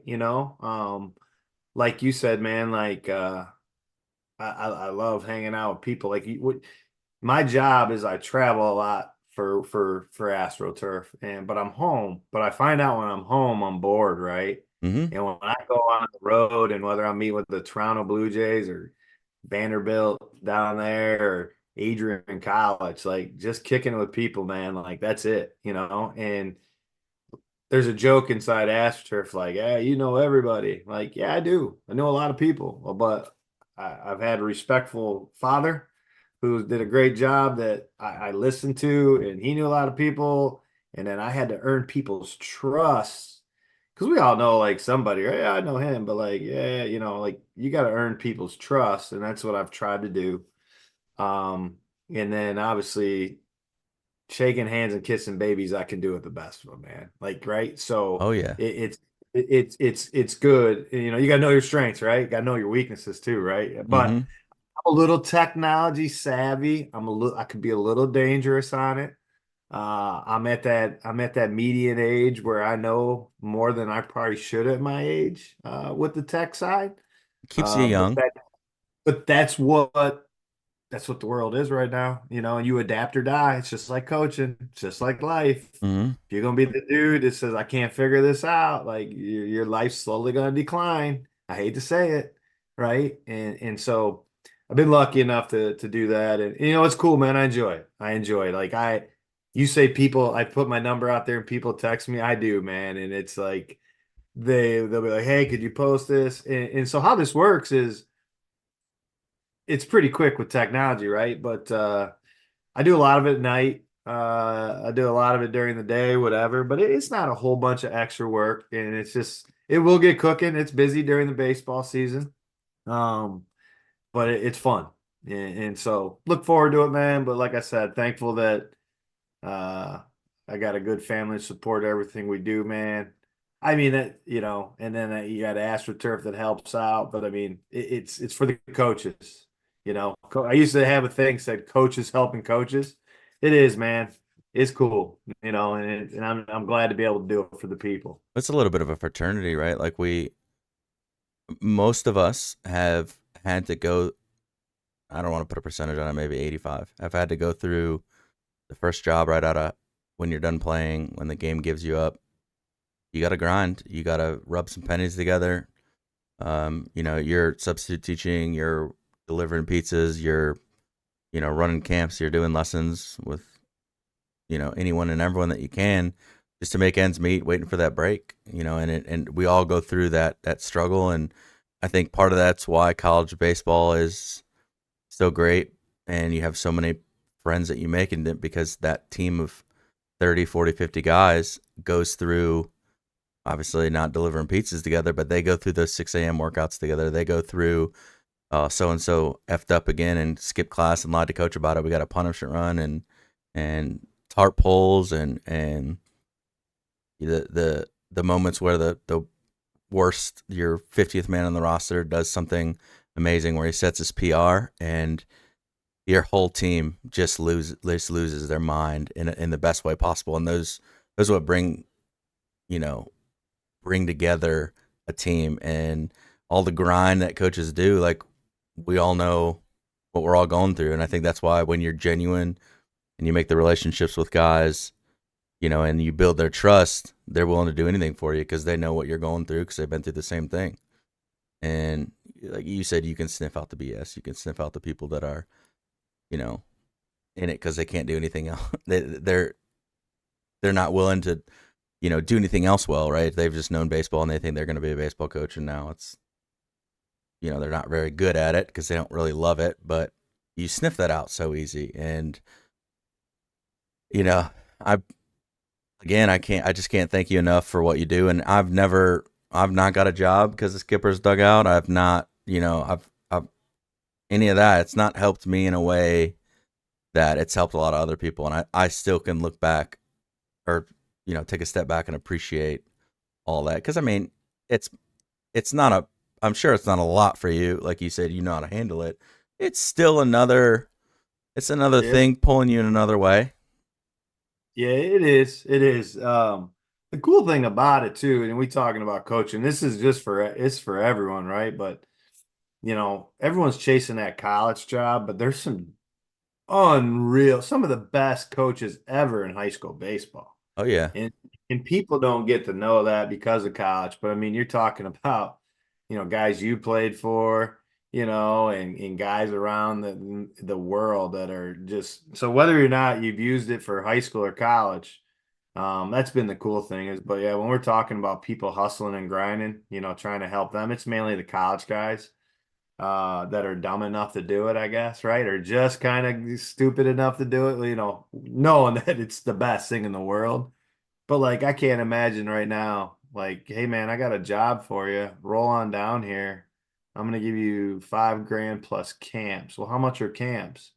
Well, I don't really know. It's You how should make it's you should however make many about you five more can. grand. Yeah, if however many kids you can get, you can make 50% of it because I do gotta take 50% cut. You know what I mean?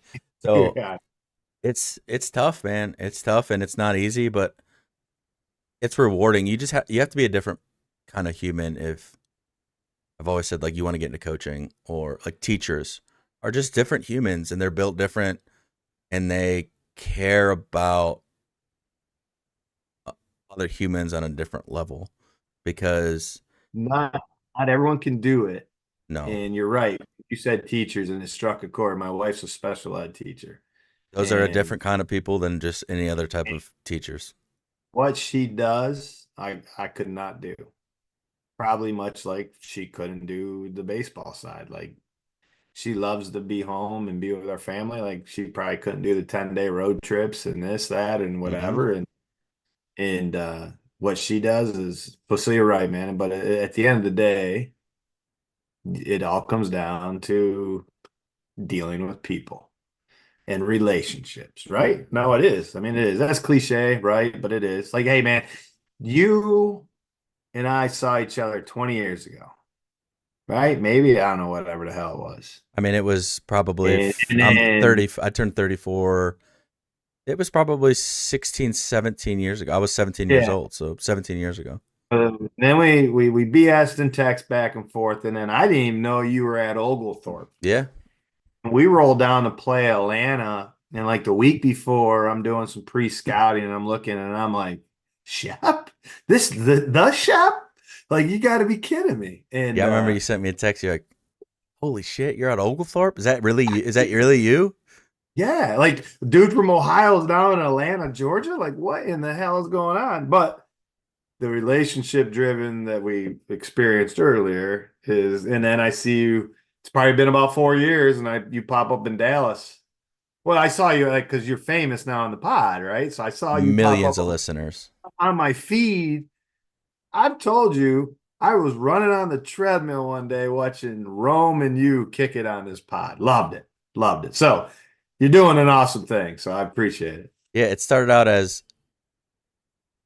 I wanted to do better for our kids on the recruiting aspect and parents. I mean, it bugs me sometimes, but it's just the truth. It's me being aware of myself. When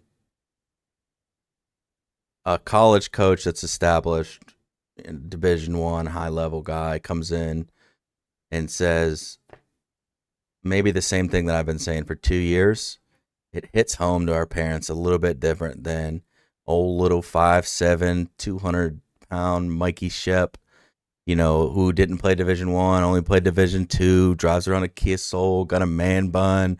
It doesn't hit the same as Oh, Tyler Shoemaker from Vanderbilt, who was also at Campbell University. It just doesn't hit the same. So, and we run a camp every summer for our guys and bring in college coaches. And I think that one of the best things we do there is we do a Q&A panel at the end that parents just love. They rant and rave about it. And we got a high academic kids in our program, so I try to bring in higher academic coaches to those things. Well, I mean, you know, I can't fly in, Yale and Harvard and Denison and all those schools every year or every time we want to run a panel to give these guys information. So I just said, screw it, I'm gonna do a podcast. And I thought originally I was just gonna start doing just a audio podcast, and then I started messing. I run Call of Duty tournaments, and I make a lot of graphics for those on my Canva thing. And then I started messing around, and I was like, I'm seeing a lot on Twitter of like these guys that are doing podcasts. They do the video with it, and I'm like, let me see if I can make like an overlay that if you're watching on YouTube now that you're getting to see. And I made it, and I was like, I'm not an expert, but like I think this looks really good. I think it's clean. Think it looks good. So then sure. it started as this, and then I was like, I every time I do an intro, it's 5 or 6 different cuts because I stutter and stumble. So I got to learn how to edit. So then I go back to my gaming world and find somebody that edits Call of Duty videos, and I said, "What editor do you use? I'll pay you $50 for an hour just to walk me through the very basic things." So then I learned the whole editing aspect, and it's been awesome because my line of like relationships, I can get whoever on the pod that I know, right? But it's been kind of cool for me, and I guess a little plug for myself is like knowing building a relationship with you who your network of people is much bigger than mine. But if I call you and say, Klaus, can you give me two great guests that can speak and are also respected? You know me well enough and trust me well enough that you can send me two guys that would be awesome, and you know that I'm not gonna have them on to try to get him to say something stupid, pull a Stephen A. Skip Bayless type show. Like, we're just gonna get on and talk about baseball, and I, Right. I love that. That's what our relationships come out to. And by no means do I see you, 25 days a year. I see you once every 2-3 years. You know, but this is what our relationship is, and your BS meter didn't go off too much when we first met, so I'm still in some type of inner circle, and I love that. I mean, it's been fun. It's been a learning experience. It's been, trial and error, but I've had a blast with it. So, to I guess just to wrap this up, well, I do. Everybody knows Astro Turf and whatnot, but I mean, just give me a 2 or 3 minute plug for Astro Turf, for like what you guys do. Let's say I want turf out of my baseball field. Like, I'm sending you an email, I'm calling you up, and then what's the process from there? Yeah, right. So I'm the national director for baseball and softball for Astro Turf. So my job is to go around and talk to anyone or any program. We have obviously regional sales reps in your state that can help. But if there's a baseball, softball specific project, man, hit me up. Um, it's very easy. The information's on astroturf.com. But my job is to be the expert. So whether I'm working with the Toronto Blue Jays or Tim Corbin at Vanderbilt, or Adrian College, my job is to answer your questions, get you the best turf. We invented the Diamond Series turf, which is a baseball, softball specific turf, and I can promise you, being in the game 16 years, there's nothing more perfect out there for your application. We have a bunch everywhere. I mean, 5,000 plus installs around the country in turf, not all of them baseball. But there's no one that's done more Division I baseball fields in the country than AstroTurf. And I know Division I ain't the end all be all, but I can tell you that's one of the higher levels of baseball that people are using turf. Professionals don't want to do it a bunch. We have one major league client, the Toronto Blue Jays, with another one hopefully coming in the pipeline. But that Division I level is where they're playing games in 3 weeks, right? So they use us quite a bit. But no, it's been great. AstroTurf's a great company since 1965, located in Dalton, Georgia. I'm in Adrian, Michigan. But I get down to the ATL about once or twice every quarter. So next time I'm Oh down, my man, gosh, yeah, dude. Where do you stay when you're down here? I head to Dalton. So That's we're the up in carpet. That's the carpet capital of the world, isn't it? it is. It's a lot of them up there. Yeah. But yeah, flying to the ATL into that beautiful airport. You got to Try hit to me get up, man. Beer on me when you get down here. Yeah, no, we'll do it, man. Buckhead, right? Area. That's where our organization's in, like Sandy Springs, Buckhead area. I live in Smyrna, so like the northwest side. But I actually live about 10 minutes from the Battery Braves Field.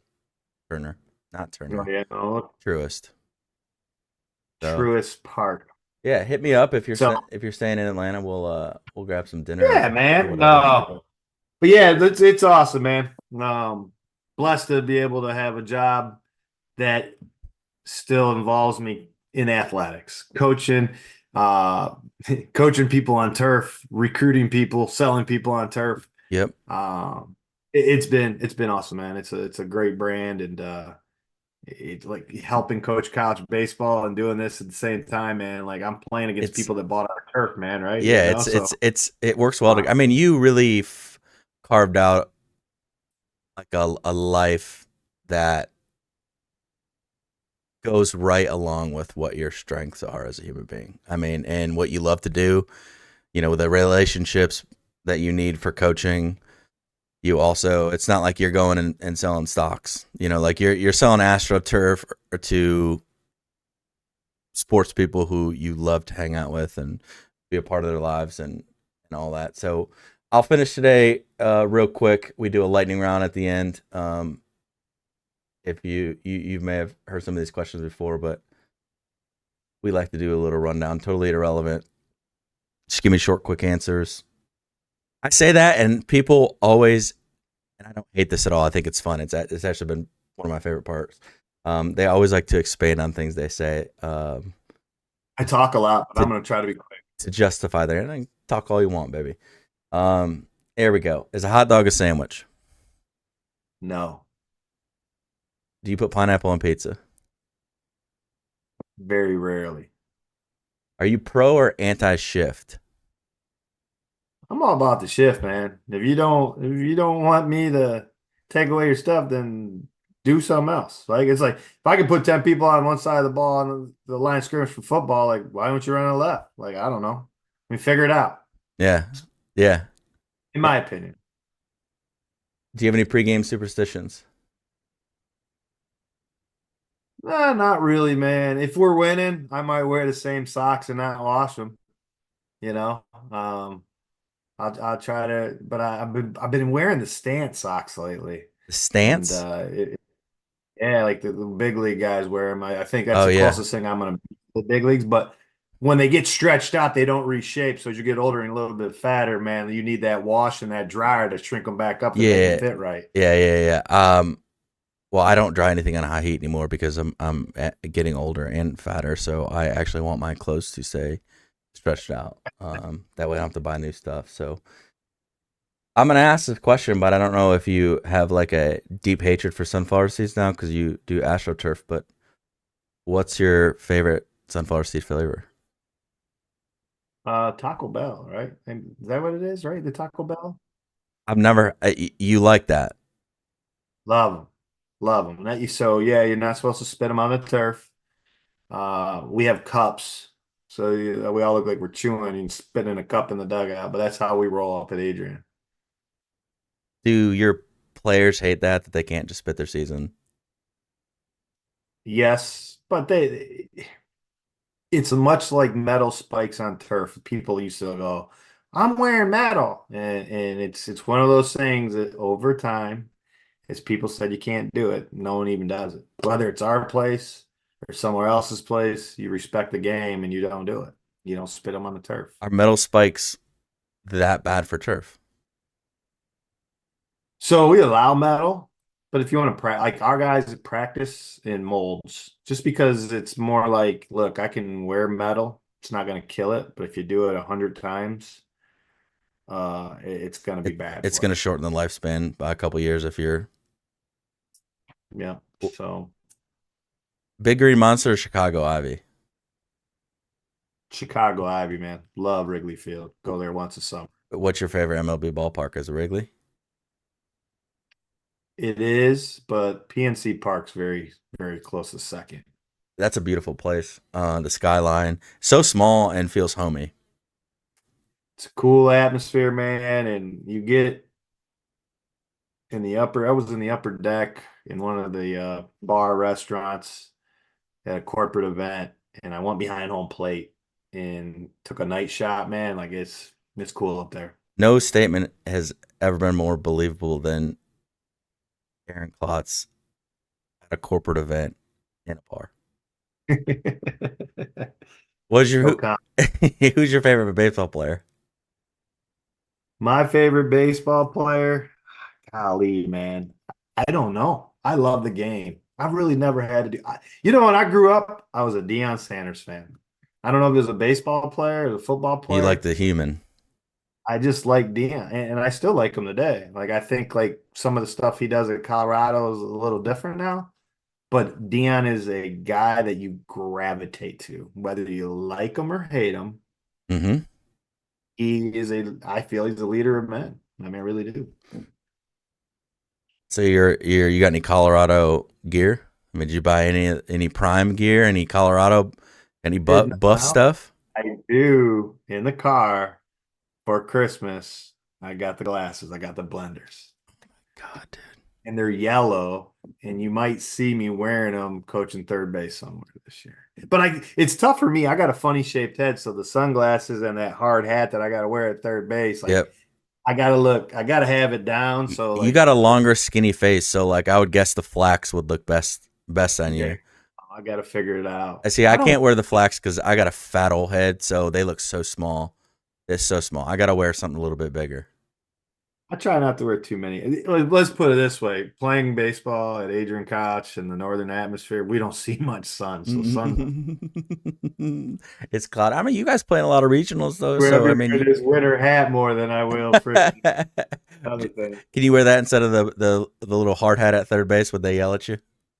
Look, I'm 47 in my 22nd, third, fourth year. I don't care what I look like down there. So I might have a winter hat on, the hard hat over. I might have three hoodies up. We just play. Like I'm not down there to give you a bunch of signs. I'm trying to wheel you home, baby. So look at I got to be warm because when you get outside our dugout at our stadium, that wind comes off the highway. It's Oh, cold. oh If yeah, it's 40, it's gonna be 20 in that third base box. that's brutal. That's fun. I'm glad the last 2 years of coaching, the last 3 years of coaching third base in 16 and 17U, I have given a total of 0 signs. I don't give bunt. I don't give steal. Everything is like you have the green light until you don't. And that's this. I guess that's the only sign I give, but we're, you know, after the fact, we'll talk about why this was a good time to steal, why this wasn't a good time to steal. I think that's the best about um, just getting kids to learn the game. Same thing why I don't call pitches is when you come off, I want to ask you why you called this, why you called that. Let's talk about it. And maybe I don't agree with it, but when you give me your logic behind it, I'm like, okay, I see that. That's perfect. I that's the beauty. And like we talked about relationships a ton already, but that's the beauty about the relationships of getting to know your kids and learn about like Yeah. what goes through their head and why they're thinking about what they're thinking. So, what's your favorite Gatorade flavor? Mango. Shout What? out, shout out to Coach Stu Fritz, who just announced his retirement at Hope College yesterday. He rolled up to our field and maybe his trainer. Shout out to her or him. Can't remember if that female or male. They brought the mango mix during the MIAA tournament one year, and he had me try it. So then I found it. They have it, mango. It's great. It's great in the dugout. Is it like a packet thing that you put in the big Oh, they coolers? actually have packaged. They have actually packaged that. It's mango, and it's also good at corporate events too. My God, I don't even know if I've heard mango. Yeah, no, they have it in our. They It's only not just, sell it. it's not just the regular orange, is it? Oh no, and I feel like they only have it in the big like 30, 24, 40 ounce. I'm looking right now online because I was so curious. That's so crazy. I can Yeah, actually tell you that that's the first time anyone's answered that and blown my mind. Amazing. Are you Vince Vaughn or Adam Sandler? Adam Sandler. I did like you up until that point, but big I Vin, like Vince. big Like Vince he's Vaughn. cool. I like that scene. Like the other night in Old School. I don't know the movie that well. I do know it, but he's like, I own the largest speaker cities in the world. It was when the concert when they had Snoopapalooza or whatever, Mitchellpalooza, and they had Snoop. I got. Oh, He talks about how he's got so much millions of dollars of speakers here. He could do something with. I thought it was great. he's. I like them both. I think he's a different type of funny than Adam Sandler. So I always ask guys that because it's two different types of I'm not humor. a big movie buff or TV buff. Obviously, cartailing, talking about what we do and all that. I'm not at home. Like I watch Ohio State football. I That a watch baby. some college football. I watch college basketball. I'm not a big pro baseball guy on TV. I like to go to a game and watch it in the stadium. Mm-hmm. Uh, and I'm not a big movie buff, even though I have the Netflix and all that, the kids, we got all that. I probably ought to cut down the subscriptions, right? But Nah, I'll get on there though, man. I'll get on there, but I'll catch a good movie every now and then. Klotzy, this has been awesome. I've loved it. Um, I appreciate you coming on and taking the time to BS and I did not prep you for this at all. I didn't ask you what you wanted to talk about. I normally ask guys what they want to go into and what they wanted to talk about. I figured with you, I could start with one question in mind, and it would take us away for however long it was going to take us away for, and we'd go down who knows what paths. But you can talk with the best of them. I feel like I'm the Aldi version of that. I can talk with the best of them. Not as good as you, but we'd have a great, a great session. I knew it wasn't going to be 30 minutes. I knew it was going to be more than an hour, which is okay. I love that, and I appreciate all the insight that you've dropped and said on the podcast. I appreciate everything you've done for the game with Skippers Dugout and you know Astro Turf and what you've done for people, man. And I think you're one of the good ones. I mean, I know you're one of the good ones. And anytime you're in Atlanta, if you guys play, do you guys make a trip down here this year? No, man, Scales. I know him like 9 different ways because everyone calls him something. But the Piedmont boys had something. League starts. We're going to California. Okay, First of all, we're going to Birmingham, Alabama. Play Birmingham Southern. that'd be good. I might pop over and see that. LaGrange is coming over. Oh, that'd be really good. Yeah. Yeah, no, it's good. Both those guys kicked our butts last year. Wheaton College is coming down from Illinois, and then we come back and then we go to Chapman, California, in Orange County, play them, which is obviously a top 25 program. Then we end up back over in North Carolina, and then we come back up here, and then we're hosting something in March with North Central, which is top 25 ball in Wallace, and Romy and Deegs are coming up Denison. Like that weekend, it's going to be freezing, but there's going to be 4 pretty good baseball teams at Adrian College. I hope it gets in because if not, those coaches are probably going to want to come over here in the man cave and hang out, which is cool. It's cool, but so yeah, no, man, we usually come down to Piedmont. We gotta get back to Oglethorpe, man. I mean, those areas. Those are always a fun trip. Yeah. You can go to Piedmont, Oglethorpe, Emory, Yep. uh, A and lot of the good ATL, baseball. and it's a cheap area. I hate to say it, like with like Florida baseball now and Southern trips, like you're gonna see more Division III guys go to campus games, Yep. spring And trip. you can control who you play and the competition that you're playing. And I mean, when you go down to Birmingham and you're facing Lagrange and or you're gonna come over here and face Piedmont and Emory, you're gonna play good, good competition. So I appreciate it, man. Thank you for coming on. I'll shoot you this before it's posted, and we can you can make sure it's all good to go. But thank you for everything that you've done, and I appreciate this relationship that we've built over the last 17 years now that we've known each other. That's wild to say and makes me feel old, but I mean, it's crazy. When I was playing summer ball in high school, we'd go up, play at Adrian. Drain. I coached there. You guys came down when I was coaching in college. It's like it's a big old circle, baby. It's a big old circle. Thanks, man. Appreciate everything you've done and having it. I had a lot of fun, man. I could do this all day. I That's know, probably, I know you probably a can. good, it's probably a good or bad thing, man. But thanks, man. And then I hope the people in your organization appreciate what you're doing for them, man. So it's a good thing. I hope so too. So, thanks, Klotzy.